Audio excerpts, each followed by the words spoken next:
Right, morning folks, it's vlog time again. I'm just following a tractor at the moment, so it's going slow enough to be able to talk and chat. Let's start, today's Tuesday. Hang on, we're going to just burn this tractor. Today's Tuesday. Let's start off with what happened yesterday. If any of you, well, first of all, if any of you run your own business, then you'll be well aware that as well as being T-boy, person who sweeps up, cleans the toilets, you're also your own IT department. So I stupidly now, regrettably, upgraded to Windows 10 when it was all free, and it's not working that well. There's some sort of, don't want to get into it too much, but there's some sort of conflict between that and Chrome. Chrome doesn't like to work with it. Could use another browser, but all my stuff is set up in Chrome and I like using Chrome. So rather than like phone into the IT department and say, can you help me out with this, because I can't do that, my IT department has been 12-year-old kids from America on YouTube. So yesterday was spent doing a lot of restarts of the laptop and a lot of fiddling about, frankly, with stuff that I don't understand that well.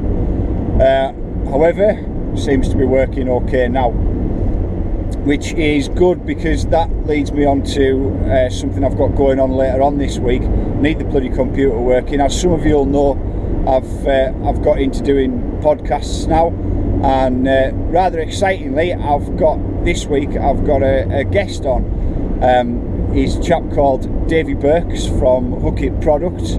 Hookit's based down in Sheffield, and they're responsible for bringing in the cool brands. So some of you might have heard of Census Grips. If not, they're a company owned and operated by Cam and Howie Zink, manufactured by Audi, but to Census shapes and grips. To be honest, they bring back kind of old school style. I don't know if you can see, but you maybe can't see behind me, but I've got old school Audi mushroom grips, just because that's from BMX and through, and that's what I've always preferred. So that's one thing to deal with. Ninja's gloves. If you've not heard of Ninja's gloves, just look on the hands of Andrea Lacondegui. He's got his own signature pair. And joystick components. Again, if you've not heard of joystick components, just look at the bars of Finn Isles and Lloyd Bruni. That's what they're running. And also 32 bikes. So Jesus, is there anything that they don't do? Everything. So main thing with those is the choice of pads, brake pads. If you've got a set of brakes that you think are a bit, you don't see many options for buying pads for these. 35 bikes will have them, guaranteed. Anyway, so the score is, Davey is he's one of the founders, and he is the director of Hookit, and he's one of those guys who was working in a relatively standard job and decided, sod this, I'm going to go and do something more interesting instead. So that's what makes him a really interesting person to speak to. So I'm looking forward to that, and I've had to get the computer fixed to do that. So because I have a really short attention span with the computer stuff, it's broken, and then there's like 5 count, and then I'm thinking about smashing it up. Obviously that's not a wise thing to do. So after I'd spent all the time faffing about trying to fix it, I then decided to brighten up yesterday a bit more by doing some tax stuff. So today I'm having a bloody day off. I honestly can't remember the last time that I had one, and I was trying to have a think about this while I was packing up the car. Could be 20 or so days since the last day off. Might be more, sadly. That'd be worrying. Anyway, I'm gonna have a day off. I own a bike park. I like riding bikes. That's what we're going to do.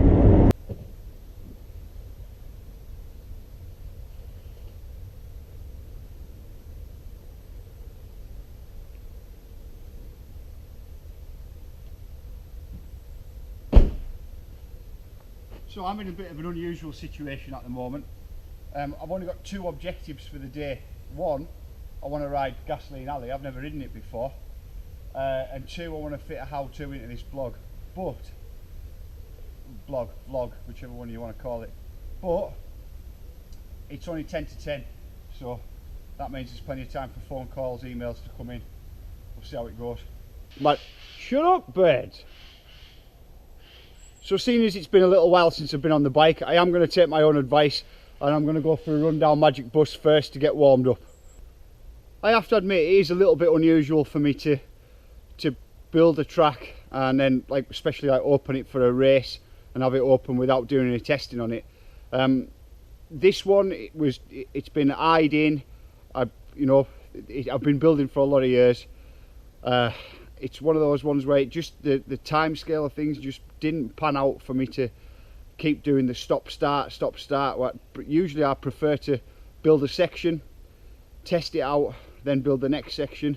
Time scales just didn't allow on this one, but the feedback from the riders has been good, so I'm thinking I've hoped I've eyed it in properly. But today it is the first time that I've ever ridden it, and most of you watching this have already ridden it, so it's a bit of a weird one. So I'm going to have a bit of a ride. It's my day off, so I'm going to go check this one out, see how I've done.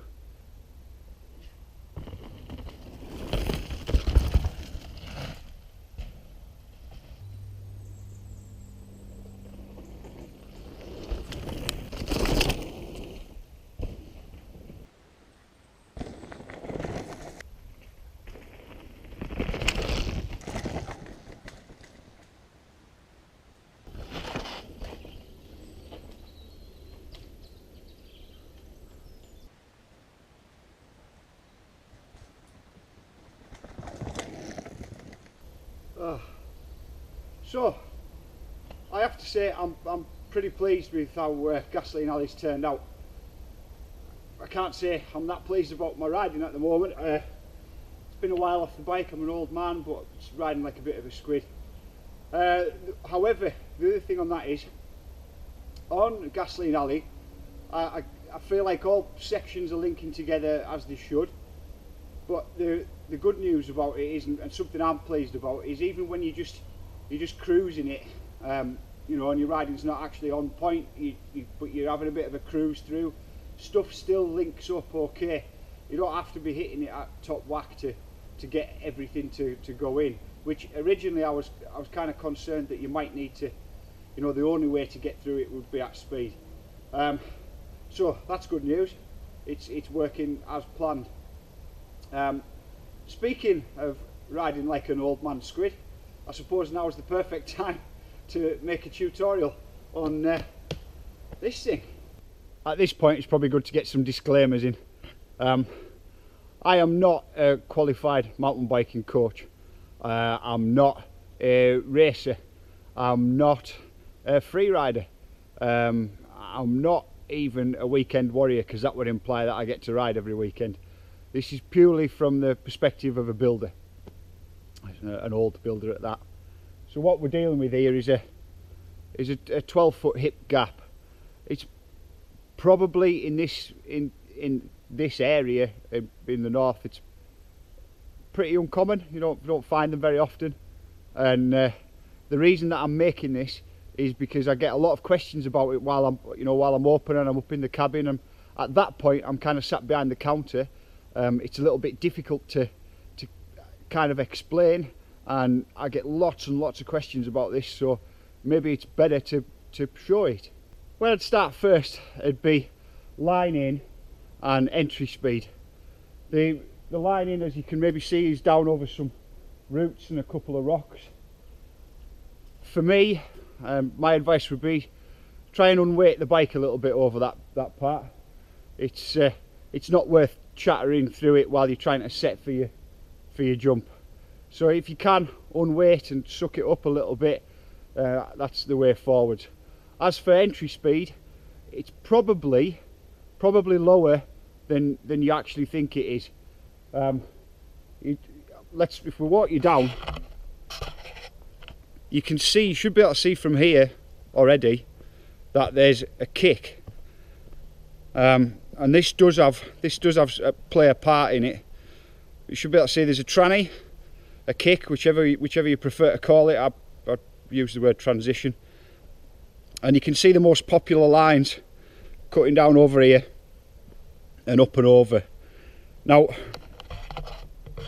with riding transitions rather than straight fly-offs, or kind of just angle edge tabletops, with riding a transition you've got to be aware that as you, in your timing, as you unweight the front of the bike and get it ready for lift off, that the rolling up of the transition is going to bring your back wheel up as well. So you can't do it like a normal fly off where you just unweight the front and keep going, because you will get bucked. The tranny will raise that back wheel and you'll end up bucking over, and worst case scenario, nose casing. Oh, well, no, not nose casing, let's not even speak about that, but coming in front heavy. Trannies will do that, but if you ride them and you let them bring you up and over, they will get you your height and get you upwards. So all you need to consider is the entry speed in is being enough to clear that gap, and the tranny will bring you up and over. This one's a fairly biggie. Mindset, your age, your overall riding ability. Although your riding ability just come into it, but if you feel that this is the next step for you, then maybe it is the next step. But certainly your equipment, it shouldn't come into it.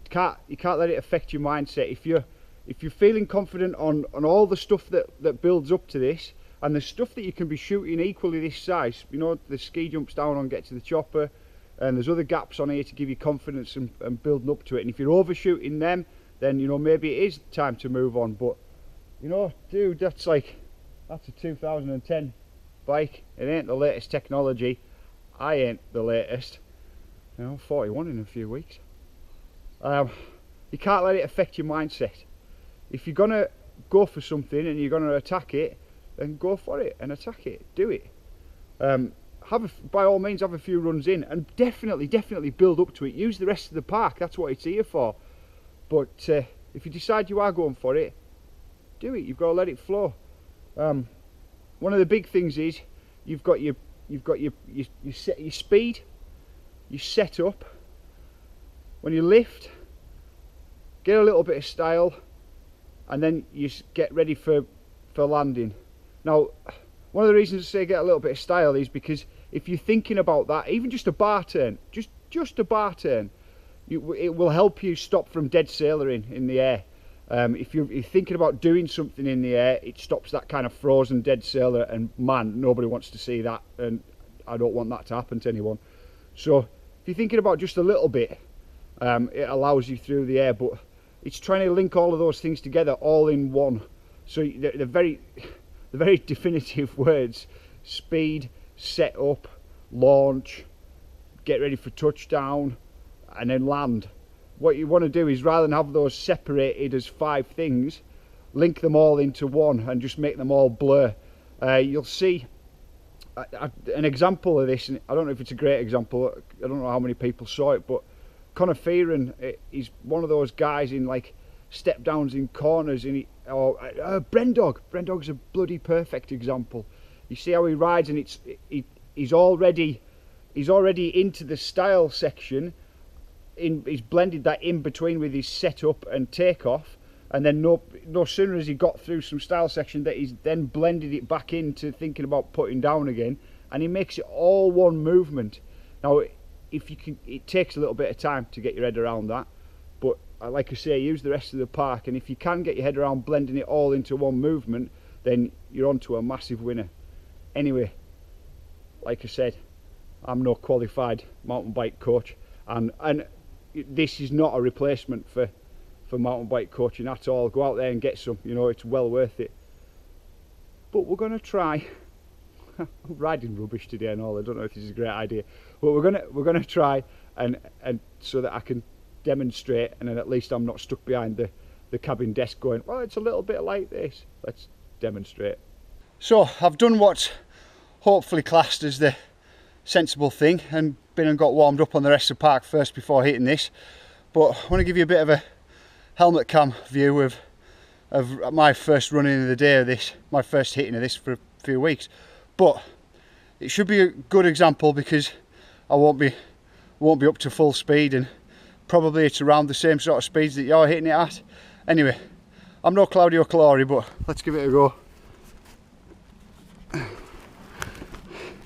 First thing you'll probably notice is that I'm not coming at it from the top of the track. It's not completely necessary to come from the top. Anyway, Godspeed, and let's hope this works out. So a little bit, get around these routes, a little bit of ruts and roots.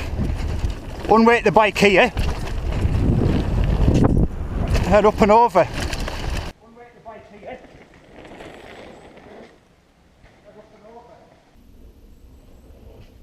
head up and over. So I don't know how well it shows up, but maybe you saw on that run that the entry speed isn't as much as you think it might be.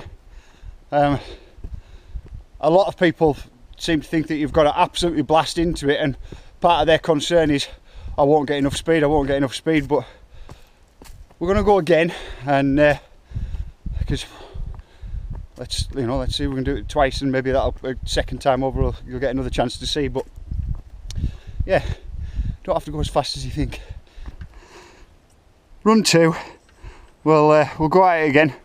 I'm not sure how well it's showing up on the GoPro camera, whether it's showing that the speed isn't that essential. But again, we're not going from the top. Just gonna have a run in from here.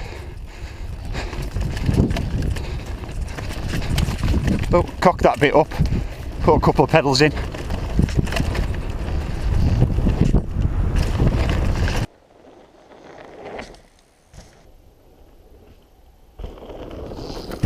And down and through, like this section. Ruts are there now. Pop on that. Oh, get a little bit over on the pop. Cock that corner up.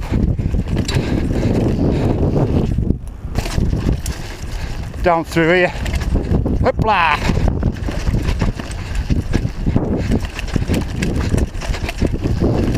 Oh God, break up. Whew. So,